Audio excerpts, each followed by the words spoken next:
आज हम करेंगे समकालीन विश्व टू कक्षा 10 के पाठ 3 को। और इसका नाम है भूमंडलीकृत विश्व बनाना। क्या? भूमंडलीकृत विश्व बनाना। इस पाठ को हम कुछ आंसरों के थ्रू समझेंगे। और इस पाठ को डिटेल में समझना है तो अभी और बहुत सारे टीचरों की वीडियो यूट्यूब पे उपलब्ध है। अदरवाइज मैं भी इस पाठ का जो डिटेल में समझाना है वो भी मैं डालूंगा। लेकिन अभी हम क्वेश्चन के थ्रू इस पाठ को समझेंगे। मैं जब क्वेश्चन समझाऊंगा तब भी थोड़ा आप पूरा पाठ का जो इम्पोर्टेंट बातें हैं वो उस क्वेश्चन आंसर के थ्रू मैं आपको समझा दूंगा। वीडियो थोड़ी लंबी हो सकती है ना। कोशिश करूंगा कि कम से कम छोटी रहे। लेकिन चलो स्टार्ट करते हैं। तो पहला क्वेश्चन है, द्वितीय विश्व युद्ध में मित्र राष्ट्र और ध्रुवी राष्ट्र के नाम बताइए। आपको पता है कि अभी तक दो विश्व युद्ध हो चुके हैं, प्रथम विश्व युद्ध और द्वितीय विश्व युद्ध। प्रथम विश्व 1914 में हुआ था और द्वितीय विश्व युद्ध 1939 से स्टार्ट हुआ था, 1945 के बीच में। तो जब द्वितीय विश्व युद्ध हुआ तो दो देशों के बीच में लड़ाई हुई। एक को नाम दे दिया हमने मित्र राष्ट्र और एक को नाम दे दिया हमने ध्रुवी राष्ट्र। मित्र राष्ट्र में कौन कौन से देश थे? तो ब्रिटेन था, सोवियत संघ था, फ्रांस था, अमेरिका था। और ध्रुवी राष्ट्र में, ध्रुवी शक्तियों में कौन था? जर्मनी थी, जापान था और इटली था। इन देशों के बीच में लड़ाई हुई थी। अब आपसे पूछा जाएगा, बताओ, एक नंबर के क्वेश्चन पूछे, एक वाक्य के उत्तर में पूछा जाएगा, बताओ मित्र राष्ट्र कौन कौन से थे। तो ऐसे नाम याद करना थोड़ा कठिन हो जाएगा, तो एक ट्रिक ट्रिक के माध्यम से आप नाम याद कर सकते हैं। जैसे इसकी एक ट्रिक आप बना सकते हैं मित्र राष्ट्र की। जैसे कोई मित्र होता है तो मित्र जब भी मित्र में मित्रता निभानी तो फंस ही जाते हैं, मित्र को बचाते बचाते या मित्र के साथ रहेंगे तो हर चीज में फंस जाते हैं।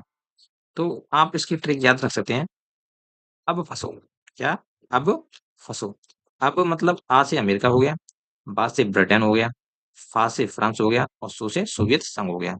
तो अब फंसो से हम मित्र राष्ट्र के, यदि आप मित्र बने हो हमारे तो अब फंसो। ठीक है। ध्रुवीय शक्तियों में है जर्मनी, जापान और इटली। अब लड़ाई होगी तो अपन स्लेजिंग कर देते हैं भाई। क्रिकेट में स्लेजिंग होती है या अन्य क्षेत्रों में स्लेजिंग हो जाती है जब लड़ाई होती है तब। तो मित्र राष्ट्र ने क्या स्लेजिंग कर दी?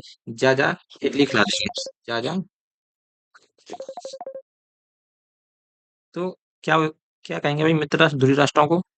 तो जा जा इडली खिला देंगे तेरे को, है ना। तो जा से हो गया जर्मनी, जा से जापान, ई से इटली। ये ध्रुवीय राष्ट्र को याद कर सकते हैं।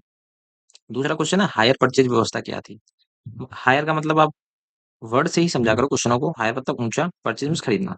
परचेज और बाय दो मीनिंग होती है। परचेज मीन्स भी खरीदना होता है और बाय मीन्स भी खरीदना होता है। बाय का यूज सस्ती चीजों को खरीदने के लिए करते हैं, परचेज का यूज महंगी चीजों को खरीदने के लिए करते हैं। तो हायर परचेज व्यवस्था क्या थी? तो हायर परचेज व्यवस्था एक ऐसी व्यवस्था थी जिसमें वस्तुएं कर्जे पर खरीदते थे। किस पर? कर्जे पर खरीदते थे। और उनकी कीमत साप्ताहिक या मासिक किस्तों में चुकाई जाती थी। जैसे ईएमआई आप समझते हैं, जो कोई वस्तु है कर्जे पर ले ली फिर उसकी ईएमआई दे रहे हैं, तो वही हायर परचेज व्यवस्था है। कर्जे पर खरीदते थे और उनकी कीमत साप्ताहिक और मासिक किस्तों में चुकाई जाती थी।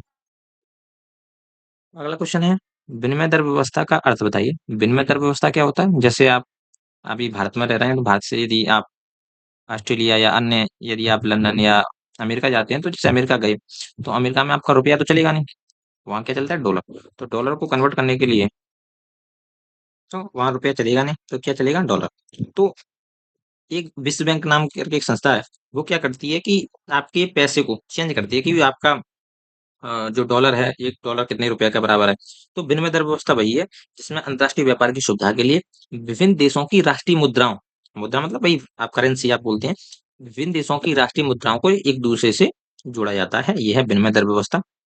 विनिमय दरों के नाम बताइए। विनिमय दर दो प्रकार की होती हैं। एक तो स्थिर विनिमय दर फिक्स रहती है कि भाई, और एक होता है परिवर्तनशील विनिमय दर, यानी कि ये चेंजेबल है, चेंज हो सकती है। दो तरह की विनिमय दर व्यवस्था होती है। बहुराष्ट्रीय कंपनी का मतलब क्या है? बहु मतलब बहुत, राष्ट्रीय मतलब राष्ट्र, देश। जो कंपनी बहुत सारे देशों में व्यापार कर रही है, व्यवसाय करती है, उसको ही हम बहुराष्ट्रीय कंपनी कहते हैं। तो लिखा है एक साथ बहुत सारे देशों में व्यवसाय करने वाली कंपनी को बहुराष्ट्रीय कंपनी या बहुराष्ट्रीय निगम कहते हैं। ठीक है। ब्रिटेन वुड्स का ऐतिहासिक सम्मेलन कहाँ आयोजित किया गया था? ब्रिटेन वुड्स के बारे में हम थोड़ा जान लेते हैं। आगे और एक और क्वेश्चन है, उसमें भी हम इसी तरह से समझेंगे, लेकिन अभी हम समझते हैं कि ब्रिटेन वुड्स क्या है। तो ब्रिटेन वुड्स थी भाई जब 1939 में विश्व युद्ध हुआ, है ना। तो वहाँ कुछ समय बाद एक सम्मेलन होता है जिसमें सभी देश के बड़े बड़े जो अधिकारी हैं लोग हैं वो आते हैं, मीटिंग करते हैं और उसमें बातें की जाती हैं कि भाई ये जो है चीज़ें हैं, जैसे युद्ध के समय जो आर्थिक चीज़ें खराब हो जाती हैं, जैसे कैसे सही किया जाए।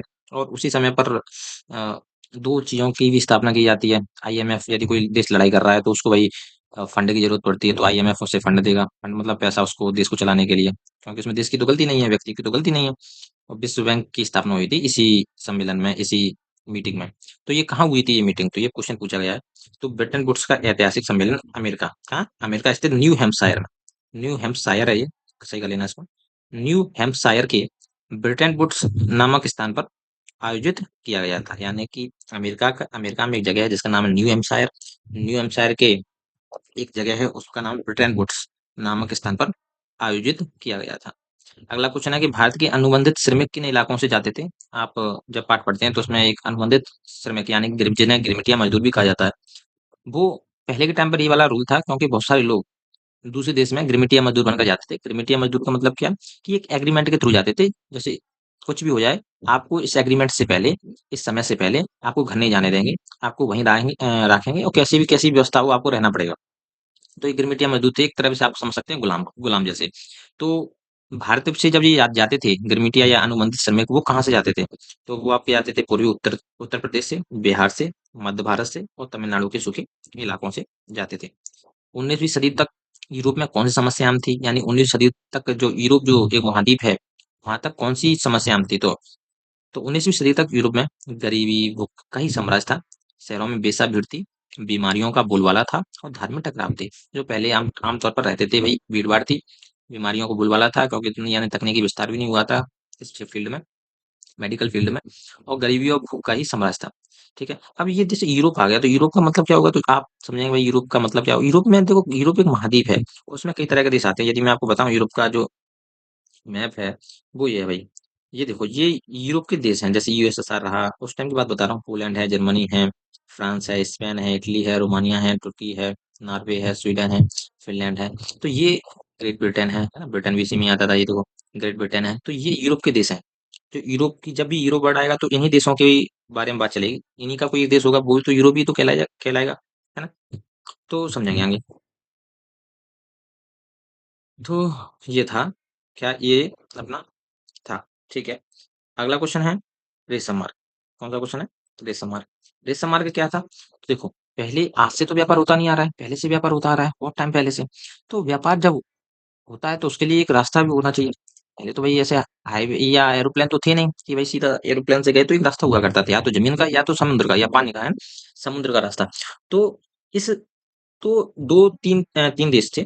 जैसे मैं आपको बताना चाहूँ कि रेशम मार्ग ऐसे मार्ग थे जो एशिया के विशाल भागों को परस्पर जोड़ने के साथ ही, यानी एशिया के जितने भी भाग हैं, जैसे भारत है, चीन है ना? या अन्य देश है, पाकिस्तान तो था नहीं, पाकिस्तान पहले हमारे भारत में ही था। तो एशिया के विशाल भागों को परस्पर जोड़ने के साथ ही, है ना, ऐसा रास्ता जो एशिया के विशाल भागों को भी जोड़ेगा, और किसको किसको जोड़ेगा? यूरोप और उत्तरी अफ्रीका से जा मिले थे। यानी उत्तरी अफ्रीका से जा मिले थे, एक ऐसा रास्ता था। ऐसे मार्ग से ईसा पूर्व के समय से लोग आ रहे थे, या बहुत टाइम पहले से, आप लिख सकते हैं कि बहुत टाइम पहले से लोग आ रहे हैं। लगभग 15वीं सदी तक। कब तक? 15वीं सदी तक ये आवागमन रहा है इस रेशम मार्ग पर। इस मार्ग से अधिकतम रेशम का व्यापार होता था, इसलिए इसे रेशम मार्ग कहा जाता है। ये जो मार्ग था, इस मार्ग से जानता रेशम का व्यापार होता था, इसलिए इसे रेशम मार्ग कहा जाता है। तो मैंने आपको 3 चीजें बताई, एशिया, है ना, यूरोप और उत्तरी अफ्रीका। तो देखो, आप मैं मैप में आपको सिल्क रूट दिखाता हूँ। सिल्क रूट मतलब रेशम मार्ग। देखो, ये भारत है, भारत अपना पता तो आपको पता है, एशिया में आता है, चाइना भी एशिया में आता है। तो ये आपस में जोड़ रहा है कि नहीं? तो एशिया के विशाल भागों को आपस में जोड़ रहा है। इसके साथ साथ ये सोमालिया जो है, उत्तरी अफ्रीका का एक पार्ट है, अफ्रीका को भी जोड़ रहा है, देखो, पानी के रास्ते। और ये यूरोप जोड़ रहा है कि नहीं जोड़? तो एशिया के विशाल भागों को, उत्तरी अफ्रीका को, यूरोप से मिलने वाला जो रास्ता है, वही हमारा रेशम मार्ग है। तो ये आपको आसानी से याद हो जाएगा, इंपॉर्टेंट प्रश्न है ये, एमपी बोर्ड की एग्जाम की दृष्टि से बात करें तो। अगला क्वेश्चन है कि 500 वर्ष पहले कौन से खाद्य पदार्थ हमारे पूर्वजों के पास नहीं थे? भाई, ऐसा कौन सा खाद्य पदार्थ, खाद्य मतलब खाए जाने वाले पदार्थ, जो हमारे पूर्वजों के पास नहीं थे? तो बहुत पहले तक हमारे पास ये चीजें नहीं रही थी। क्यों? क्योंकि इतना ज्यादा पहले यातायात, यात्रा नहीं होती थी। लेकिन एक कहानी आपको बता सकता हूँ कि पहले क्या था कि एक, इतना ज़्यादा हमारे पास खाने की चीज़ें नहीं थी, तो एक व्यक्ति था जिसका नाम था क्रिस्टोफर कोलंबस। ये आता है भारत की खोज करने के लिए, भारत के समुद्री रास्ते की खोज करने के लिए। लेकिन ये भारत की खोज करने के साथ-साथ ये कर लेता है किसकी? अमेरिका की खोज। है ना? तो अमेरिका की खोज कर लेता है और जब अमेरिका में जाकर देखता है तो अमेरिका में उसे मिलते हैं भाई वहाँ पर तो आलू है, सोयाबीन है, मक्का है, टमाटर है, शकरकंद है इत्यादि ये फसलें देखकर वो बड़ा आश्चर्यचकित हो जाता है कि भाई देखो ये क्या-क्या चीज़ें खा रहे हैं अमेरिका के लोग। ये क्रिस्टोफर कोलंबस है वो कहाँ पहुँच गया? अमेरिका में पहुँच गया। तो पूछा भी जाएगा बताओ अमेरिका के समुद्री रास्ते की खोज किसने की? तो क्रिस्टोफर कोलंबस नाम याद रखना। और इसने ही वहाँ पर जाकर देखा कि वहाँ के जो लोग हैं, अमेरिका के जो लोग हैं आलू खा रहे हैं, सोयाबीन खा रहे हैं, तो इस चीज़ की जानकारी इसने किसको दे दी? यूरोप और एशिया के लोगों को बताई कि भई ऐसा-ऐसा भी खाने वाली चीज़ें हैं जो अमेरिका में लोग खा रहे हैं। ठीक है? तो ये वाली चीज़ें जो हैं हमारे पूर्वजों के पास नहीं थी 500 वर्ष पहले लेकिन अब ये क्रिस्टोफर कोलंबस जब आया, तो उसने इस चीज़ के बारे में पूरे विश्व को बताया। ठीक है? अगला क्वेश्चन है कि भूमंडलीकरण क्या है? भूमंडलीकरण क्या है? तो व्यापार या काम की तलाश में एक जगह से दूसरी जगह जाते लोगों का पूंजी का या सारी चीज़ों की वैश्विक आवाजाही या तो लोगों की आवाजाही, एक दूसरे दूसरी जगह जा रही है, पूंजी भी जा रही है, बहुत सारी चीज़ें की वैश्विक जो आवाजाही को क्या कह रहे हैं? भूमंडलीकरण कहते हैं। गिरमिटिया मजदूर मैंने बताया कि एक अनुबंधित बंधुआ मजदूर है, तो ये अनुबंधित बंधुआ मजदूर जिन्हें मालिक एक खास अवधि के लिए, खास टाइम के लिए काम करने की शर्त पर काम करने की शर्त पर किसी भी देश या घर पर नियुक्त करता है, गिरमिटियन मजदूर कहलाता है ना? आप ऐसा भी ले सकते हैं कि वे अनुबंधित बंधुआ मजदूर जिन्हें एक एग्रीमेंट के थ्रू है ना या एग्रीमेंट के थ्रू किसी दूसरे देश में ले जाया जाता है जैसे युगांडा है फिजी है इत्यादि देशों में ले जाया जाता है और वहां पर काम कराया जाता है उसे ही हम गिरमिटिया मजदूर कहते हैं है ना। अगला है वीटो या निषेधाधिकार को परिभाषित कीजिए। ये क्या है भाई? तो वीटो एक तरह का मत है एक तरह का वोट है एक तरह की ये मतलब आपने ब्रिटेन वुड्स के बारे में मैंने आपको बताया। ब्रिटेन वुड्स में दो चीजें बनी थी एक आईएमएफ बना था और एक विश्व बैंक बना था। इनको ही ब्रिटेन वुड्स की ट्विन संतानें भी कहा जाता है। ये भी आपकी ओटी आपकी एमसीक्यू बन सकता है फिल इन द ब्लैंक बना सकता है। तो वहां पर जब आईएमएफ बना तो उस टाइम पर जो अमेरिका था शक्तिशाली देश था बहुत ज्यादा पैसा था सभी लोगों को कर्जा देता था सब लोग उसकी बात मानते थे। तो क्या हुआ था कि उसको मिला था वीटो अधिकार। तो अमेरिका में ही ये सम्मेलन हुआ था ये भी आपको पता है। तो इसको मिल गया था वीटो अधिकार। वीटो अधिकार का मतलब ये है कि यदि आईएमएफ कोई भी निर्णय लेगा तो अमेरिका की यदि सहमति नहीं है अकेले अमेरिका की भले से उसमें सब देश मानते रहेंगे हाँ दे दो उसको भाई फंड दे दो पैसा दे दो लेकिन अमेरिका ने मना कर दी कि नहीं दोगे तो ये प्रस्ताव जो है पूरा खारिज हो जाएगा क्योंकि इसका एक ही वोट पूरे प्रस्ताव को खारिज करने के लिए समर्थ होता है। तो वही लिखा है हुआ मत का अधिकार जिसके सहारे एक ही सदस्य की असहमति असहमति मतलब जो संतुष्ट नहीं है किसी भी प्रस्ताव को खारिज करने का आधार बन सकती है उसको समाप्त करने का आधार बन सकती है सभी वीटो या निषेधाधिकार कहलाता है ना। अगला क्वेश्चन है कॉर्न लॉ का क्या अर्थ है? कॉर्न लॉ के बारे में समझेंगे। तो ये बात है 18वीं शताब्दी की। इसमें क्या हुआ इसमें जो ब्रिटेन मैंने देश बताया था आपको जो यूरोप में ब्रिटेन में बहुत ज्यादा आबादी आ गई थी। बहुत ज्यादा आबादी तेजी से बढ़ने लगी। जब आबादी तेजी से बढ़ने लगी तो स्वाभाविक सी बात है जो अनाज की जो मांग है वो भी बढ़ेगी है ना खाने की जो डिमांड है वो भी बढ़ेगी। तो वहाँ के जो बड़े भूस्वामी थे, जो जमींदार थे, उन्होंने सरकार पर दबाव बनाया कि जैसे हमारे यहाँ जनसंख्या बढ़ रही है, तो हम अपने यहाँ से ही इतना अनाज पैदा कर लेंगे, हम अपने घर अपने जो लोगों का जो पेट है, आराम से भर सकते हैं। इसलिए सरकार ने इन जमींदारों के दबाव में आकर क्या कर दिया, इन जमींदारों के दबाव में आकर कॉर्न को खरीदने से एक बैन लगा दिया कि हम किसी भी देश से अब नहीं खरीदेंगे, है ना? तो यही था कॉर्न लॉ। तो लिखा हुआ है कि 18वीं शताब्दी के आखिरी दशक में ब्रिटेन की आबादी तेजी से बढ़ने लगी। देश में भोजन की मांग बढ़ने लगी, तो कृषि उत्पाद महंगे हो गए। अब सीधी-सी बात है कि भोजन की मांग बढ़ने लगती है, कोई भी चीज़ की डिमांड बढ़ेगी तो वो चीज़ महँगी हो जाएगी, तो महँगी होने लगी। सरकार ने बड़े भूस्वामियों के दबाव में मक्के की आयात पर पाबंदी लगा दी, यानी मक्के को खरीदने से क्या कर दिया, पाबंदी लगा दी, बैन कर दिया ब्रिटेन ने, है ना? जिस जिन कानूनों के द्वारा सरकार ने पाबंदी लगाई, उसे ही कॉमन लॉ कहते हैं, या जिन कानूनों के द्वारा ही पाबंदी लगाई गई, उसे ही कॉमन लॉ कहते हैं। कॉमन में से हो गया मक्का और लॉ में से हो गया नियम, है ना, कानून। तो जिस नियम के थ्रू ये पाबंदी लगाई, उसे ही कॉमन लॉ हम कहते हैं। अगला क्वेश्चन है कि आयात शुल्क को परिभाषित कीजिए। आयात मतलब खरीदना, है ना? और शुल्क मतलब पैसा या टैक्स। शुल्क मतलब पैसा। तो आयात शुल्क क्या है? आयात शुल्क ये होता है कि यदि हम किसी देश से चीज़ लेंगे, जैसे मान लो कि जैसे भारत किसी देश से चीज़ ले रहा है, एप्पल ले रहा है या एक फ़ोन का एक एग्ज़ाम्पल ले लेते हैं, आईफ़ोन ले रहा है। तो आईफ़ोन जब लेगा, तो उसपे एक टैक्स लगेगा। भारत एक टैक्स लगाए जिसको बोलेंगे आयात शुल्क। जब वो आईफ़ोन जैसे बंदरगाह पर आए, इम्पोर्ट हो रहे हैं, तो वहाँ पे टैक्स लगा देंगे, भई इतना हमें टैक्स दो इस चीज़ का। तो वही है कि अपने देश में किसी दूसरे देश से आने वाली चीजों पर वसूल किया गया शुल्क आयात शुल्क या आयात कर कहलाता है ना। दूसरे देश से आने वाली चीजों पर जो वसूल किया गया शुल्क आयात शुल्क कहलाता है। यह शुल्क या टैक्स उस जगह लिया जाता है जहां से वह चीज देश में आती है। जैसे कहाँ से आती है भाई, या तो बंदरगाह पर आएगी या हवाई अड्डे पर आएगी या सीमा पर आएगी, तीन चीजों से आ सकती है। वहां पर इस टैक्स को ले लिया जाता है। अगला क्वेश्चन है कि वैश्वीकरण के लिए उत्तरदायी 3 मुख्य कारक कौन-कौन से हैं?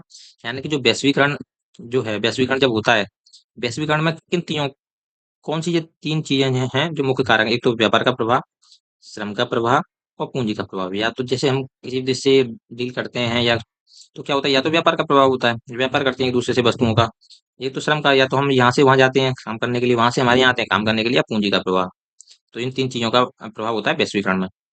अगला है रेशम मार्ग से किन-किन वस्तुओं का व्यापार होता था? आप सोचोगे सर उसका नाम तो रेशम मार्ग है, तो रेशम का ही व्यापार होता होगा। नहीं, रेशम मार्ग इसलिए पड़ा, जो मैंने पहले ही बताया था कि इसमें ज्यादातर रेशम का व्यापार होता था, लेकिन रेशम के साथ-साथ अन्य चीज़ों का भी व्यापार होता था। तो क्या है कि इस मार्ग से रेशम के साथ-साथ चीनी पॉटरी जाती थी, चीनी पॉटरी, है ना? वो जाती थी।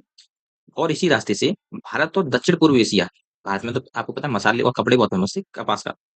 तो भारत और दक्षिण पूर्व एशिया, एशिया की बात चल रही है, एशिया के कपड़े और मसाले, क्या? कपड़े और मसाले दुनिया के पहुँचते दूसरे भागों में पहुँचते थे। और वहाँ से क्या आता था? इसी रास्ते से वापसी में सोना, चांदी जैसे कीमती धातु यूरोप से एशिया पहुँचते थे। अब यहाँ से मसाले गए ये मार्ग से, और वहाँ से इसी मार्ग से क्या आ रहे हैं हमारे यहाँ? सोने और चांदी के कीमती धातुएँ आ रही हैं। अगला क्वेश्चन है 10 मील फील्ड क्लब पशु बाजार क्या है? तो 10 मील फील्ड क्लब पशु बाजार क्या है? तो ये पशु बाजार आपको पता ही है, पशु बाजार मतलब यहाँ एनिमल जो है खरीदे और बेचे जाते होंगे। तो मेले में किसान अपने पालतू जानवर लाते थे, जिनकी वहाँ खरीद फरोख्त की जाती थी, खरीदे और बेचे जाते थे। इस मिल फील्ड में लंदन का सबसे पुराना पशु बाजार था। या स्मिल फील्ड एक जगह का नाम है। तो लंदन का सबसे पुराना पशु बाजार था, है ना? यहाँ पर पशु बेचे और खरीदे जाते थे। ठीक है। 19वीं सदी के मध्य में स्मिल फील्ड के पास एक विशाल मुर्गी ये मांस का बाजार खोला गया। यानी कि 19वीं सदी जब आई थी, तो इसी बाजार के पास में एक विशाल मुर्गी और मांस का भी बाजार खोला गया था, जहाँ से देश के सभी बड़े मांस आपूर्ति केंद्रों को रेलवे लाइनें जाती थी। यहाँ से जहाँ से देश के सभी जो मांस आपूर्ति केंद्र, जहाँ मांस ज्यादा लिए जाते हैं, मांस ज्यादा खरीदे जाते हैं, वहां तक रेलवे लाइनें जाती थी, है ना? चाहो तो आप इसको यहाँ तक भी याद कर सकते हैं, ये छोड़ना चाहो तो छोड़ सकते हैं, कोई दिक्कत वाली बात नहीं। अगला है कैनाल कॉलोनी किसे कहा जाता है? यानी कैनाल कॉलोनी किसे कहा जाता है? तो देखो, ये टाइम है, उस समय की बात है जब द्वितीय विश्व युद्ध हो रहा था। द्वितीय विश्व जब हो रहा था, तो क्या हो रहा था कि वहाँ पर अनाज की कमी थी।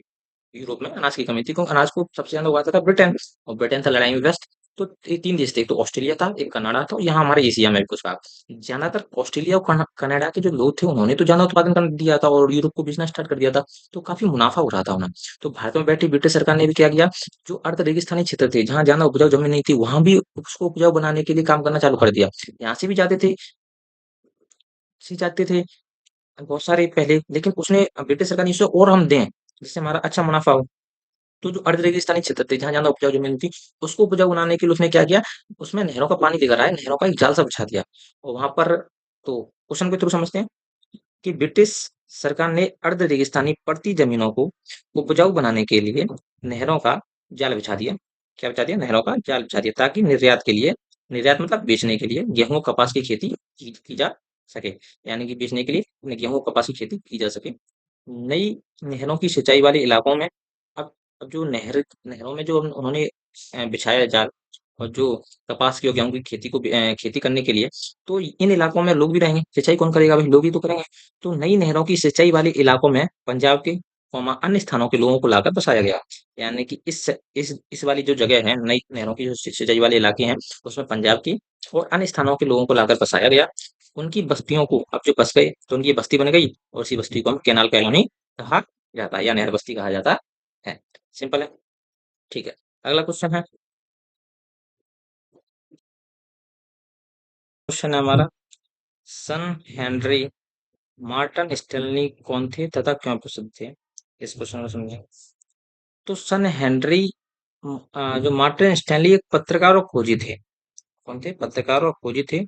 न्यूयॉर्क हेरल्ड ने क्या किया, उन्हें कई साल पहले अफ्रीका एक व्यक्ति चला गया, जिसका नाम था लिविंगस्टन नामक मिशनरी। मिशनरी किसे बोलते हैं? जो ईसाइयों के धर्मगुरु होते हैं, उन्हें मिशनरी बोलते हैं, जैसे हमारे यहाँ पंडित बोलते हैं वैसे। तो उन्हें कई साल पहले अफ्रीका गए लिविंगस्टन नामक मिशनरी को खोज करने के लिए भेजा। यानी उस व्यक्ति के, लिविंगस्टन को खोज करने के लिए मार्टिन स्टैनली को वहां भेजा अफ्रीका में।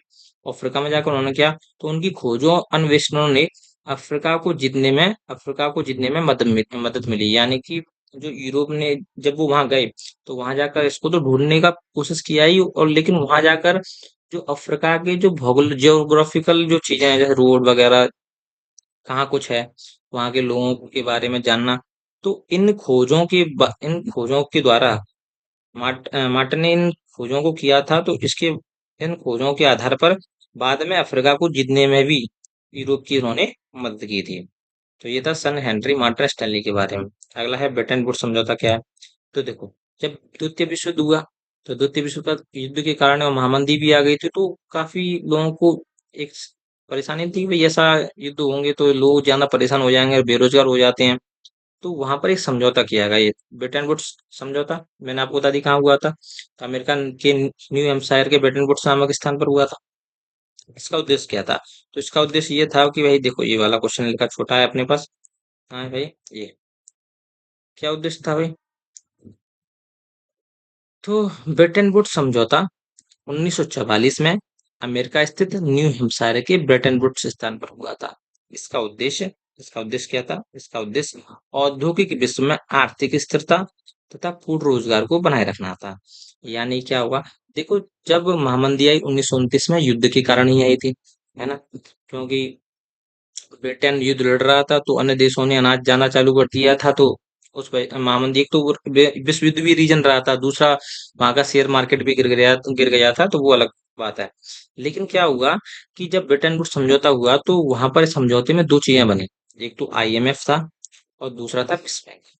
ये दोनों इस समझौते से बनी। आईएमएफ क्या क्या करेगा भाई? आईएमएफ, यदि कोई देश युद्ध लड़ रहा है तो उसको अब पैसा चाहिए, तो पैसा खर्च होगा तो वो आईएमएफ देगा। कौन देगा? आईएमएफ देगा। अब आईएमएफ देगा। अब क्या होता है, जैसे युद्ध होगा, पहले आईएमएफ से पहले क्या होगा, युद्ध होता है तो पूरी फैक्ट्रियां भाई उसी में उत्पादन में लग जाती हैं, कुछ खत्म भी हो जाती हैं, तो क्या होता है, लोग बेरोजगार हो जाते हैं। क्या हो जाते हैं? लोग बेरोजगार हो जाते हैं, कंपनी बंद हो जाती, आर्थिक स्थिति पूरी खराब हो जाती। लेकिन ब्रेटन वुड्स समझौते में क्या हुआ कि भाई हम तुम्हें पैसा देंगे। क्या देंगे? हम तुम्हें पैसा देंगे, तो देश को पैसा देंगे तो औद्योगिक बंद ना हो, इसलिए आर्थिक स्थिरता बनी रहे और लोगों को पूर्ण रोजगार को बनाए रखना था, है ना? तो ये इसका उद्देश्य था ब्रेटन वुड्स समझौते का। और ये किससे होगा? तो दो चीजें बनाई थी, एक तो विश्व बैंक था और एक था हमारा कौन? आईएमएफ। तो इसके लिए राष्ट्रीय मुद्राओं तथा मौद्रिक व्यवस्था का अंतरराष्ट्रीयकरण किया गया। और आप ये भी लिख सकते हैं इसमें, क्या, कि ब्रेटन वुड्स समझौते में दो चीजें बनी, एक तो था अपना आईएमएफ, ये लिखा हुआ है, क्या बना था? आईएमएफ। और दूसरा था आपका विश्व बैंक। क्या था? विश्व बैंक। उनको ही ब्रिटेन वुड्स की ट्विन संतानें भी कहा जाता है, इस बात को भी हम लिख सकते हैं। ठीक है। अगला क्वेश्चन है, भर्ती करने वाले एजेंटों द्वारा अनुबंधित मजदूरों का शोषण किस प्रकार किया जाता था? तो कैसे किया जाता था, सुनाएंगे। तो भर्ती करने वाले एजेंटों द्वारा अनुबंधित के शोषण के अंतर्गत उन्हें कहाँ जाना है, यात्रा के साधन क्या होंगे, क्या काम करना है, या नई जगहों पर काम व जीवन के हालात कैसे होंगे, इस बारे में उन्हें सही जानकारी नहीं दी जाती थी। यानी जब अनुबंधित बनकर गिरमिटिया मजदूर बनकर लोग ले जाते थे, एजेंट ले जाते कि चलो भाई, तो उन्हें इन चीजों की जानकारी नहीं दी जाती थी। बाद में भले से तुम वो परेशान होता रहे, है ना? उन्हें सही जानकारी नहीं दी जाती। कभी कभी तो एजेंट जाने के लिए राजी ना होने वाले श्रमिकों का अपहरण तक कर लेते थे, किडनैप तक कर लेते थे, ये भी होता था एजेंटों द्वारा, है ना? अगला क्वेश्चन है, विदेशियों के आने से पहले अफ्रीका के निवासियों को वेतन के लिए काम करने की जरूरत नहीं थी, कारण बताइए। देखो, अब क्या है कि एक अफ्रीका नाम का एक कॉन्टिनेंट है, वहां पर क्या था कि बहुत, जब विदेशी नहीं आए थे, मतलब यूरोप के लोग नहीं आए थे, तब क्या हुआ था, वहां के जो लोग आराम से अपना जीवन यापन कर रहे थे, बिंदास रह रहे थे। क्यों? क्योंकि वहां बहुत ज्यादा जमीन थी, आबादी कम थी, तो लोगों के पास जमीन जमीन अच्छी खासी थी, पशु बहुत थे, यानी मवेशियां बहुत थे, तो आराम से दूध घी वगैरह हो ही जाता था, खेतों से अनाज वगैरह हो जाता, तो आराम से बिंदास जीवन जी रहे थे। तो कैसा था उनका जीवन, देख सुनाएंगे, याद करेंगे कि विदेशियों के आने से पहले, क्या, विदेशियों के आने से पहले अफ्रीका अफ्रीका में जमीन की कोई कमी नहीं थी और आबादी बहुत कम थी। लोगों का मुख्य व्यवसाय कृषि और पशुपालन था, और अधिकतर गांव और परिवार आत्मनिर्भर थे, मतलब खुद उगाते थे, खुद खाते थे, आत्मनिर्भर थे। अफ्रीका में ऐसे उपभोक्ता सामान बहुत कम थे, ऐसे सामान बहुत कम थे जिन्हें वेतन के पैसे से खरीदा जा सकता हो। ऐसे कोई सामान ही बहुत कम सामान थे जो वेतन के पैसे, जिन्हें वेतन के पैसे की आवश्यकता हो, रुपयों की आवश्यकता हो, ऐसे बहुत कम साधन थे। ठीक है। अगला है G70 देशों से आप क्या समझते हैं? तो G77 देश क्या है, समझेंगे। तो G77 एक विकासशील देशों का समूह है। ये पहले पहले लाइन में ये याद रखना कि G77 विकासशील देशों का समूह है। विकासशील देश जो विकास के विकसित होने के लिए चल रहे हैं। तो G77 संयुक्त राष्ट्र में विकासशील देशों का एक समूह है। इसका क्या, इसका उद्देश्य विकासशील देशों के सामूहिक आर्थिक हितों को बढ़ावा देना है। यानी कि उनके आर्थिक हितों को बढ़ावा देना है कि तुम भाई कुछ करो, विकसित हो जाओ। तो सामूहिक आर्थिक हितों को बढ़ावा देना है। यह समूह 1964 में 77 देशों द्वारा स्थापित किया गया था। शुरुआत में इसमें 77 देश थे, और उसी कारण इसका नाम G77 पड़ा, है ना। लेकिन अब इसमें 134 से अधिक सदस्य हैं। कितने? 134 से अधिक सदस्य हैं। हालांकि इसका नाम अभी भी क्या है, G77 ही है। है ना, याद हो जाएगा, क्योंकि अभी भी अब इसमें 134 देश में, पहले ही 1964 में इसमें 77 देश थे। और ये विकासशील देशों का समूह है, और जिसका काम क्या है, मैंने यह याद रखना, आर्थिक हितों को बढ़ावा देना। ठीक है। अगला है हमारा, प्रथम विश्व युद्ध को औद्योगिक युद्ध क्यों कहा जाता है? तो इसको भी हम समझेंगे। छोटा है भाई जरा। प्रथम विश्व को औद्योगिक युद्ध क्यों कहा गया है? लिखिए। 2024 में आया सप्लीमेंट्री। तो प्रथम विश्व युद्ध को औद्योगिक युद्ध इसलिए कहा गया है क्योंकि इस युद्ध में पहली बार मशीन गनों, टैंकों, हवाई जहाजों, रासायनिक हथियारों या अन्य हथियारों का व्यापक उपयोग देखा गया। यानी पहली बार इतनी मात्रा में मशीन गनें आई, टैंक आई, हवाई जहाज आए, रासायनिक हथियार आए, ये अन्य हथियार आए। अब ये बताओ, ये सारी चीजें कहाँ बनेंगी? औद्योगिक में बनेंगी, फैक्ट्रियों में बनेंगी। तो इसलिए ये युद्ध था, विश्व युद्ध था, लेकिन साथ में औद्योगिक युद्ध भी था। जिसके पास जितनी ज्यादा औद्योगिक क्षमता है वो जीत जाएगा भाई। औद्योगिक युद्ध भी इसलिए कहा जाता है क्योंकि इसमें इतनी ज्यादा अधिक मात्रा में चीजों, मशीन गनों, टैंकों वगैरह का प्रयोग हुआ था। और उस समय दुनिया आर्थिक और राजनीतिक उथल पुथल का सामना कर रही थी। इतनी ज्यादा आर्थिक स्थिरता भी नहीं थी, राजनीतिक भी स्थिरता नहीं थी, तो उथल पुथल का सामना कर रही थी। लेकिन मेन यहाँ तक है कि इसलिए कहा जाता है क्योंकि इसमें अधिक, बहुत ज्यादा इन हथियारों और रासायनिक चीजों का प्रयोग किया गया है जो औद्योगिक में बनती है ना, स्वाभाविक सी बात। चलो, अगला क्वेश्चन है, बहुराष्ट्रीय कंपनी या बहुराष्ट्रीय निगम? आपको पता है, पहले ही बता दिया मैंने। अच्छा, आर्थिक मंदी के किन्हीं दुष्परिणामों का वर्णन किया। देखो, आर्थिक मंदी क्या है? तो आर्थिक मंदी में क्या होता है कि जो चीजें हैं मार्केट में, चीजें तो बहुत ज्यादा है, लेकिन उन्हें खरीदने के लिए पैसे नहीं है। तो क्या होगा? तो जिसकी ये चीजें होंगी वो तो बर्बाद हो गई, और जिसके पास पैसे नहीं है वो तो बर्बाद है ही। तो आर्थिक मंदी में यही सिस्टम हो जाता है। लेकिन जिनके पास थोड़ा बहुत, उनकी आय फिक्स थी, तो उन्हें तो ज्यादा परेशानी का सामना नहीं करना पड़ा। इस चीज का सबसे ज्यादा परेशान सामना करना पड़ा किसानों को। किसको? किसानों को। किसानों को क्यों? किसानों को इसलिए, उसके बहुत सारे रीजन है। एक तो देखो, अमेरिका की वजह से, अमेरिका ने कर्ज देना बंद कर दिया, इसलिए महामंदी आई थी, है ना। और दूसरा आपका अ, रस कृषि उत्पाद बहुत ज्यादा बढ़ गया था। तो ये कुछ रीजन रहे थे जो हम अगले प्रश्न में करेंगे। लेकिन आर्थिक मंदी से हुआ क्या वो पढ़ेंगे हम पहले। तो आर्थिक मंदी के प्रभाव, आर्थिक मंदी के प्रभाव, क्या प्रभाव है? नंबर एक, औद्योगिक देशों में, क्या औद्योगिक देशों में आर्थिक मंदी का सबसे बुरा प्रभाव अमेरिका को ही झेलना पड़ा। किसको झेलना पड़ा? अमेरिका को झेलना पड़ा। क्यों? देखो, अमेरिका में पहले निवेश हो रहा था बहुत ज्यादा। ये 19वीं शताब्दी से पहले की बात है, बहुत ज्यादा निवेश हो रहा था। लोग बहुत ज्यादा पैसा अमेरिका में लगा रहे थे, तो अमेरिका के बाद बहुत ज्यादा पैसा हो गया, तो अमेरिका कर्ज भी दे रहा था। लेकिन जब महामंदी आती है, तो सारे लोग वहां से पैसे निकालना स्टार्ट कर देते हैं। जैसे शेयर मार्केट आपने सुना होगा, तो वहां से ऐसे अमेरिका के शेयर मार्केट में लोग बहुत ज्यादा पैसा डाल रहे थे, बिना सोचे समझे पैसा डाल रहे थे। क्यों? क्योंकि वहां बहुत तकनीक विस्तार हो रहा था, गाड़ी वगैरह, कार वगैरह फोर्ड ने बनाई दी थी, तो बहुत ज्यादा विस्तार हो रहा था। तो क्या हुआ कीमतों में? तो अमेरिका को ही झेलना पड़ा। कीमतें में कमी और मंदी की आशंका को देखते हुए, मंदी की आशंका को देखते हुए अमेरिकी बैंकों ने घरेलू कर्ज देना बंद कर दिया। यानी कि अमेरिका को लगा यार कीमतें कम हो रही हैं, मंदी की आशंका देखते हुए उन्होंने क्या किया, अमेरिका ने बैंक अमेरिकी बैंकों ने घरेलू कर्ज देना बंद कर दिया, लोगों को कर्ज देना बंद कर दिया। अब लोगों को कर्ज नहीं दिया तो भाई लोग तो नहीं खरीद पाएंगे ना सामान। जो कर्ज दिए जा चुके थे उनकी वसूली तेज कर दी। जो पहले वो दे रहा था कर्ज मंदी से पहले, उनकी वसूली क्या कर दी, तेज कर दी।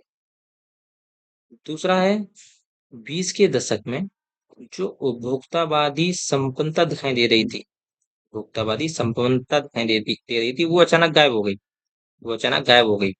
कई देशों की मुद्रा की कीमत बुरी तरह गिर गई और बेरोजगारी बढ़ने लगी। बेरोजगारी बढ़ने लगी क्यों? क्योंकि भाई फैक्ट्रियां वगैरह बंद हो गई, तो बेरोजगारी बढ़ने लगी। लोग कहाँ जाएंगे काम करने के लिए? जिसके कारण काम की तलाश में दूर दूर दूर तक जाने लगे, अमेरिका से दूर दूर तक जाने लगे कि वहां हमारा काम मिल जाएगा। तो बीस उपभोक्तावादी जो संपन्नता दिखाई दी थी, पहले लग रहा था भाई बढ़िया उपभोग कर रहे हैं, बढ़िया अपने पास चीजें हैं, वो अचानक गायब हो गई। वो क्या हो गई? अचानक गायब हो गई। लोग मर रहे हैं भाई, लोगों के पास करने के लिए पैसा नहीं है। और कई देशों की मुद्राओं की कीमत बुरी तरह गिर गई है ना। तो ये आप याद रखेंगे इसको। खाद्य उपलब्धता पर तकनीकी के प्रभाव को दर्शाने के लिए इतिहास से दो उदाहरण दी। देखो, खाद्य उपलब्धता मतलब खाई जाने वाली चीजों पर जो तकनीक का ऐसा क्या प्रभाव पड़ा जिससे खाद्य उपलब्धता बहुत बेहतर हो गई, है ना। देखो, पहले क्या था कि सामान जानने के लिए ऐसे कोई विशेष साधन नहीं थे। तो जब 19वीं शताब्दी आई तो धीरे धीरे बहुत ज्यादा विस्तार हुआ इतिहास में, जैसे रेलगाड़ियों का निर्माण, है ना। जलपोतों का आकार बढ़ाया गया, है ना। यानी आप बोल सकते हैं टैंकर टाइप में होते हैं, तो उनका आकार बढ़ाया गया जिससे ज्यादा की ज्यादा सामान दूसरे देशों में पहुंचाया जा सके। और तीसरा सबसे बड़ा जो विस्तार हुआ था वो था रेफ्रिजरेटर यानी फ्रीज। फ्रीज का जो आविष्कार हुआ था उससे बहुत ज्यादा अ, आराम मिला देशों को। तो क्या लिखा है देखेंगे कि तेज चलने वाली गाड़ियों, रेलगाड़ी बनी, मैंने आपको बताया। बोगियों का भार कम किया गया, जलपोतों का आकार बढ़ाया गया, जिससे क्या होगा, जिससे किसी भी उत्पाद को खेतों में बने किसी भी उत्पाद को खेतों से दूर दूर के बाजारों में कम लागत और ज्यादा आसानी से पहुंचाया जा सके, इसलिए ये किया गया। और पानी के जहाजों में मैंने क्या बताया, पानी के जहाजों में रेफ्रिजरेटर की तकनीकी स्थापित कर दी गई, जिससे जल्द खराब होने वाली चीजों को भी लंबी यात्रा पर ले जाया जा सकता था, है ना। तो पहले के टाइम पर देखो, यहाँ से मांस जाता था देशों में, जब मांस जाता था दूसरे देशों में जब मांस जाता था तो क्या होता था कि मांस नहीं जाता था, जिंदा पशु जाते थे। तो जिंदा पशु जाते थे तो कुछ तो मर ही जाते थे बीच में। तो वहां जाते जाते जो चीजें, जो पशु हैं, मांस खाना जो है बहुत महंगा हो गया था। तो बहुत बड़े बड़े जो उद्योगपति हैं वो ही खा पाते, जो बड़े बड़े पैसे वाले हैं, गरीब व्यक्ति नहीं खा पाते थे। लेकिन जब रेफ्रिजरेटर की सुविधा आ गई तो क्या हुआ, तो यहाँ से मांस कटकर जाने लगा। वो वहां जाते जाते इतना महंगा नहीं होता था, सस्ता ही रहता था। तो इसलिए आराम से लोग, क्योंकि जिंदा पशु जाते तो ज्यादा जगह गिरते थे, अब मांस कट कर जा रहा है तो कम जगह गिरता है और ज्यादा सामान जाता हो। सीधी सी बात है, जब ज्यादा सामान जाएगा तो कीमतें गिरेंगी। आप याद रखना, चीजें कम है तो चीजें महंगी होती हैं, चीजें ज्यादा है तो चीजें सस्ती होती हैं। आप ना, आप एक एग्जांपल रोल्स रॉयल्स का ले सकते हो। भाई कम एडिशन है, भाई कम गाड़ियां हैं तो महंगी हैं। और गाड़ियां की बात करें और कार्स की बात करें, छोटी ऑल्टो अपनी, तो ये ज्यादा मात्रा में बनाई जाती है इसलिए सस्ती है ना। चलो, आर्थिक मंदी के कारणों की व्याख्या कीजिए कि आर्थिक मंदी के क्या कारण रहे, है ना। तो पहला कारण आर्थिक संकट। आर्थिक संकट में पैसों का क्या संकट आ गया, आर्थिक मतलब पैसा, है ना। 1920 के दशक के मध्य में बहुत सारे देशों ने अमेरिका से कर्ज लेकर अपनी निवेश संबंधी जरूरतों को पूरा किया था। यानी कि 1920 से पहले क्या चल रहा था, जब महामंदी नहीं आई थी, आराम से सारे देश जो है, बहुत सारे देश जो है अमेरिका से कर्ज लेते थे। और जो भी वहां निवेश करना है, जैसे फैक्ट्रियां बनाना है किसी देश में, तो वहां अमेरिका से कर्ज लेकर बना रहे थे, बढ़िया जीवन यापन कर रहे थे दूसरे देश के लोग अमेरिका से कर्ज लेकर। जब परिस्थितियां अनुकूल थी, सही थी, तो अमेरिका आसानी से ऋण दे रहा था, है ना। परंतु क्या, परंतु आर्थिक संकट का संकेत मिलते ही अमेरिका ने ऋण ऋण देना रोक दिया। अमेरिका ने क्या दे दिया, ऋण देना रोक दिया। इस कारण जो देश अमेरिका ऋण पर निर्भर था, जो अमेरिका के पैसों पर निर्भर था, उनके सामने गहरा संकट खड़ा हो गया। वहां तो वैसे ही आ गई महामंदी, भाई वहां का पैसा कहाँ से आएगा, क्योंकि अमेरिका ने क्या कर दिया, ऋण देना बंद कर दिया। ऋण क्यों दे रहा था, मैंने आपको बताया कि 1929 से पहले बहुत ज्यादा विकास वहां हो चुका था, तो बहुत ज्यादा पैसा अमेरिका के पास था। दूसरा कारण था विश्व युद्ध का प्रभाव। क्या था, विश्व युद्ध का प्रभाव। यदि आपको ये वाला नहीं करना है तो एक और अपने पास छोटा है, दूसरा पॉइंट यदि आप करना चाहें तो याद, हाँ भाई, ये ये तो आर्थिक संकट मैंने बता ही दिया। दूसरा, कृषि क्षेत्र में अति उत्पादन की समस्या। महामंदी का प्रमुख कारण यही है कि कृषि क्षेत्र में अति उत्पादन की समस्या थी। किसी उत्पादों की कीमतें गिर रही थी, जिसके कारण किसान उत्पादन बढ़ाने का प्रयास करने लगे। यानी देखो, कीमतें गिर रही थी, लोगों को लग रहा था भाई कीमतें गिर रही हैं तो क्या करो कि अपन चीजें ज्यादा बेचेंगे। ज्यादा बेचेंगे तो वही आय रहेगी कि पहले भाई मान लो कि 5 किलो गेहूं बेच रहे थे, अब अपन 10 किलो बेचेंगे, पैसा उतना ही आ जाएगा। उत्पादन बढ़ाने का प्रयास करने लगे, जिससे कि किसानों का आय स्तर वही रहे, इसलिए उन्होंने इसका जो पहले था, इसलिए उन्होंने उत्पादन को बढ़ाया। लेकिन इससे क्या हुआ? इसके कारण बाजार में कृषि उत्पादों की आमद और बढ़ गई, संख्या और बढ़ गई, चीजें और ज्यादा हो गई, क्योंकि अब किसान बुरी तरह से भाई लगे हुए हैं चीजों को बढ़ाने के लिए, उत्पादन करने के लिए। तो बाजार में क्या हो गई, इसकी इसकी जो मात्रा है बहुत ज्यादा बढ़ गई। कीमत तो क्या होगा कि बढ़ गई तो कीमतें और कम हो गई। जितनी ज्यादा उन्होंने और उत्पादन किया तो कीमतें और कम हो गई। खरीदारों के अभाव से, अब खरीदार वाला तो कोई है नहीं, तो खरीदारों के अभाव से कृषि उपज पड़ी पड़ी सड़ने लगी। तो ये हमारा कृषि क्षेत्र में अति उत्पादन की समस्या रही महामंदी का कारण। ठीक है। महामंदी कारण से इसी वजह से ये जो है किसान ज्यादा परेशान हुए थे। और एक और आप जा सकते हैं प्रथम विश्व युद्ध का प्रभाव, कि युद्ध के दौरान महंगाई अपने चरम पर थी। युद्ध के कुछ दिनों तक तेजी बनी रही, जिससे आर्थिक मंदी बढ़ी। प्रथम विश्व युद्ध प्रथम विश्व युद्ध आर्थिक मंदी से आर्थिक दृष्टि से अत्यंत विनाशकारी था, अतः इसके बाद प्रबल आर्थिक संकट आना स्वाभाविक था। अच्छा, ये प्रथम विश्व युद्ध हुआ तो सीधी सी बात है, आर्थिक दृष्टि से तो चीजें खराब होती ही हैं। ठीक है, याद कर लेंगे। जब हम कहते हैं कि 16वीं सदी में दुनिया सिकुड़ने लगी, तो उसका क्या मतलब है? देखो, दुनिया सिकुड़ने का मतलब दुनिया छोटी लग रही है। छोटी क्यों लग रही है? क्योंकि लोग एक दूसरे के महाद्वीपों में, देशों में आसानी से आ जा रहे हैं, तो लोगों को इसलिए छोटी लगने लगी। देखो, हम तो आसानी से आ जा रहे हैं वही दूसरे देश में, तो क्या हो गया कि सिकुड़ने का अर्थ विभिन्न महाद्वीपों के बीच पारस्परिक संबंधों में वृद्धि से है। यानी महाद्वीपों के बीच संबंध अच्छे हो गए, लोग आसानी से एक दूसरे के महाद्वीपों में आ जा रहे थे।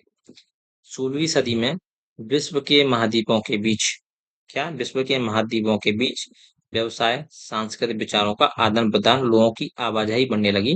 16वीं सदी में क्या होने लगा कि बढ़िया महाद्वीपों के बीच व्यापार हो रहा है, व्यवसाय हो रहा है, सांस्कृतिक विचार का आदान प्रदान हो रहे हैं, लोगों की आवाजाही बढ़ रही है। तो क्या हुआ, लोगों को यह लगने लगा कि दुनिया क्या है, सिकुड़ने लगी, और आधुनिक युग छोटा सा दिखाई लगा। ये लगने लगा कि यार ये दुनिया तो है बहुत ज्यादा छोटी है, बहुत ज्यादा छोटी है। क्यों? क्योंकि उन्हें आराम से एक दूसरे देश में आ जा रहे हैं। जैसे आज बात करें तो भाई एरोप्लेन से चले जाते हैं, तो दुनिया छोटी लगती है कि नहीं लगती? लेकिन पहले के टाइम भाई बात करो, रेलगाड़ी सॉरी बैलगाड़ी से जाते थे तो दुनिया बड़ी लगती थी। तो इसलिए छोटी सी दिखाई दे रही थी 16वीं सदी की बात करें तो। क्यों? एक दूसरे के देश में आ जा रहे थे आराम से, पहले तो नहीं जाते थे, लड़ाइयाँ हो जाती थी। चलो, अगला क्वेश्चन है, उससे क्या है? तो त्रिनिदाद एक जगह है, मैं मुहर्रम के सालाना जुलूस को, मुहर्रम मुस्लिम्स में होता है, मुहर्रम के सालाना जुलूस को एक विशाल उत्सवी मेले का रूप दे दिया गया। जुलूस को एक उत्सवी मेले का रूप दे दिया गया, जैसे हम क्या कह रहे हैं, उसे एक मेले का नाम कह सकते हैं। मेले का नाम है जो मुहर्रम का जो सालाना जुलूस निकलता है, उसमें एक मेले का रूप ले लिया, और उस मेले को ही क्या नाम दे दिया, होशी का नाम दे दिया, है ना। चलो, अंतर्राष्ट्रीय मौद्रिक व्यवस्था क्या है? तो अंतर्राष्ट्रीय मौद्रिक व्यवस्था राष्ट्रीय मुद्राएं और मौद्रिक व्यवस्था को एक दूसरे से जोड़ने वाली व्यवस्था है। मौद्रिक व्यवस्थाएं और राष्ट्रीय मुद्राओं को एक दूसरे से जोड़ने वाली व्यवस्था क्या है? अंतर्राष्ट्रीय मौद्रिक व्यवस्था। ठीक है, याद रहेगा ये। अच्छा, कृषि अर्थव्यवस्था पर प्रथम विश्व युद्ध का क्या प्रभाव पड़ा? मैंने आपको बताया था कि जब देखो, जब प्रथम विश्व युद्ध लड़ रहा था तो ब्रिटेन भी लड़ रहा था। तो ब्रिटेन जब लड़ रहा था, या यूरोप के जो अन्य देश जो लड़ रहे थे, तो वहाँ के जो देश हैं वो तो कृषि उत्पादन नहीं कर रहे थे। तो कौन करने लगा? फिर करने लगे कि ऑस्ट्रेलिया और कनाडा। ऑस्ट्रेलिया और कनाडा जब करने लगे, तो बढ़िया बेच रहे हैं, बढ़िया मुनाफा खा रहे हैं, मुनाफा कमा रहे हैं। तो बाद में क्या होगा, जब युद्ध शांत हुआ, तो ब्रिटेन वापस आ गए, सारे देश वापस आ गए, उन्होंने अपनी उपज बढ़ाना स्टार्ट कर दिया। जब उपज बनाना स्टार्ट किया, तो पहले से ऑस्ट्रेलिया कनाडा तो पहले से ही बड़ी अच्छी मात्रा में उगा रहे थे, तो और फिर यहाँ ब्रिटेन आकर भी उगाने लगा। तो इतनी इससे क्या होगा, बहुत ज्यादा संख्या में क्या हो गए, मात्रा बढ़ गई। क्यों? क्योंकि अब ब्रिटेन तो खरीदेगा नहीं, क्योंकि ब्रिटेन अब खुद उगाने लगा, तो ऑस्ट्रेलिया कनाडा का गेहूं कहाँ जाएगा? सोचने वाली बात है। और ब्रिटेन का जो है वो भी, ब्रिटेन भी नहीं बेच पाएगा। तो ऐसे बाजार में बहुत ज्यादा मात्रा में अनाज आ गया, तो अनाज की कीमतें क्या हो गई, गिर गई। अनाज की कीमतें गिरेंगी तो किसान परेशान, है ना। तो वही लिखा हुआ है, देखो लिखा हुआ है कि प्रथम विश्व युद्ध का कृषि अर्थव्यवस्था पर बुरा प्रभाव पड़ा। युद्ध से पूर्वी यूरोप विश्व में गेहूं की आपूर्ति करने वाला ही बड़ा केंद्र था। युद्ध से पहले की बात करें, युद्ध से पूर्व मतलब युद्ध से पहले, युद्ध काल में आपूर्ति अस्त व्यस्त हो गई। यानी युद्ध काल में जो ब्रिटेन है वो, जो बेचने वाला जो काम है गेहूँ को, अनाज को, वो अस्त-व्यस्त हो गई। तो फिर क्या हुआ? तो कनाडा और ऑस्ट्रेलिया से गेहूँ की आवक बढ़ने लगी। जो कनाडा और गेहूँ से जो कनाडा और ऑस्ट्रेलिया जो है, वहाँ से गेहूँ की आवक क्या हो गई? बढ़ने लगी। जैसे ही युद्ध खत्म हुआ, तो पूर्वी यूरोप में गेहूँ की उपज अधिक होने लगी। क्या होने लगी? अधिक अधिक होने लगी। और विश्व बाजार में गेहूँ की अधिक की स्थिति पैदा हो गई, यानी बहुत ज़्यादा अधिक मात्रा में गेहूँ आ गया और अनाज के दाम गिर गए।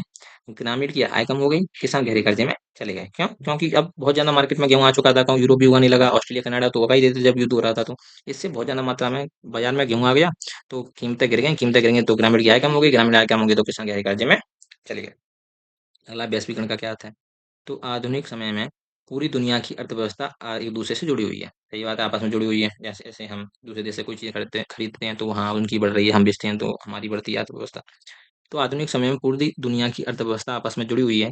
विश्व की अर्थव्यवस्था के इस परस्पर जुड़ाव को वैश्वीकरण या ग्लोबलाइजेशन कहते हैं। यानी जो अर्थव्यवस्था जुड़ी हुई है उसको ही हम वैश्वीकरण कहते हैं भाई।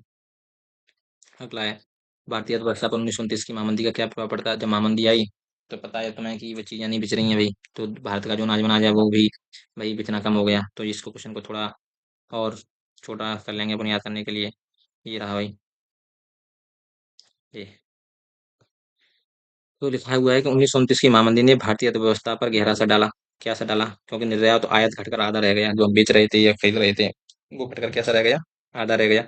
किसी उत्पादों की कीमतें आधी हो गई। कीमतें आधी क्यों हो गई? क्योंकि बहुत ज़्यादा अधिक मात्रा में चीज़ें हैं मार्केट में। किसान भारी कर का बोझ पड़ा। किसान पर भी टैक्स टैक्स तो लगता ही था। ये उसी टाइम की बात है, 1929 ध्यान करो भाई। अभी आज़ाद नहीं हुआ देश तो टैक्स तो लग ही रहा है। तो टैक्स का बोझ पड़ा। सरकारी करों में कोई छूट ना मिलने के कारण, सरकारी कर में कोई छूट नहीं मिली के कारण किसानों को आर्थिक स्थिति खराब हुई। आर्थिक स्थिति, पैसा नहीं आया क्योंकि सामान भी नहीं बेच रहा और कर से छूट भी नहीं मिल रही। उन्हें अपनी ज़मीनें और जेवर बेचने पड़े। क्या बने? ज़मीनें और जेवर बेचने पड़े और भी कर्ज के जाल में फँस गए। वहीं शहरी भारतीय और निश्चित आय वाले व्यक्ति को मंदी का कम प्रभाव पड़ा। उन्हें कोई फ़र्क ही नहीं पड़ा। क्यों? क्योंकि उनकी आय तो फिक्स थी। सबसे ज़्यादा दिक्कत किसको थी? किसानों को, क्योंकि उनका सामान तो बेच नहीं रहा था और सामान नहीं बेच रहा था, ऊपर से टैक्स जो सरकार लगा रही थी। तो सबसे ज़्यादा परेशानी किसानों को झेलनी पड़ी। उनकी आर्थिक स्थिति बिल्कुल खराब ही हो गई। ठीक है? याद रखेंगे इसको भी। अगला क्वेश्चन है हमारा कि देखो इसमें लिखा हुआ है कि गेहूँ के भाव 50% कम हो गए, है ना? तो इसके कारण बहुत ज़्यादा परेशानी किसानों को देखनी पड़ी महामंदी में। अगला क्वेश्चन है कि 1929 के दौरान अमेरिका में महामंदी के लिए जिम्मेदार किन्हीं 3 कारकों का विश्लेषण कीजिए।